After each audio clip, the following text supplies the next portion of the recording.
Well, the myth of the black Superman is a double-edged sword, right? Because if you take Luke Cage for example, right? So while Luke Cage, and I never was a big fan of Luke Cage. I have Luke Cage comics, and I understand its importance and significance. I understand Nicolas Cage named himself after Luke Cage. I understand all that, but I wasn't a big fan because. And listen, here's the difference between Luke Cage and Brother Man, right? Brother Man has all the same authentic urban qualities of Luke Cage, but look at what he does and where he comes from. He's a lawyer. He's a vigilante. He puts people in jail. He didn't come from jail, right?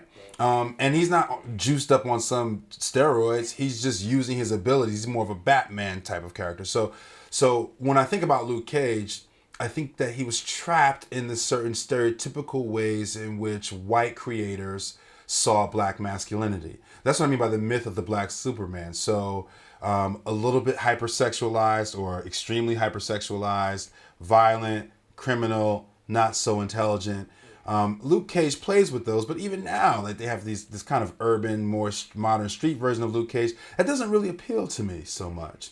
And that's because the trappings of the stereotypes are so problematic. I mean, he's a prison guy. I mean, wrongfully in prison, but still in prison and experimenting on, but they don't really wrestle with the whole Tuskegee experiment nature of his emergence as a superhero. Right. And so those things, we never really get outside of that. And so I feel like characters like Luke Cage tend to be a little bit limited. Now, however, Black Panther's a little bit different.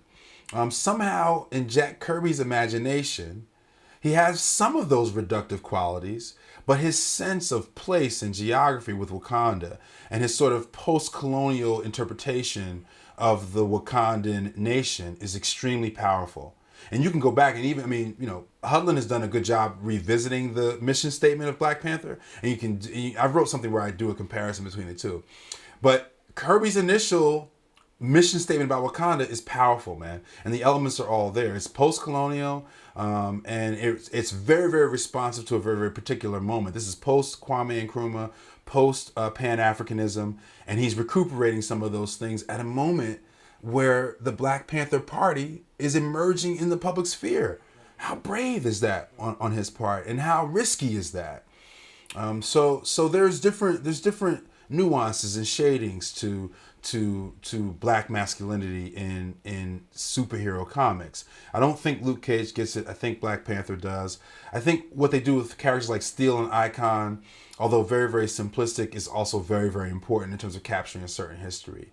So there's a lot. There's not enough out there, but there's a lot out there for us to think about if we look across the history. Unfortunately, that history hasn't been told yet.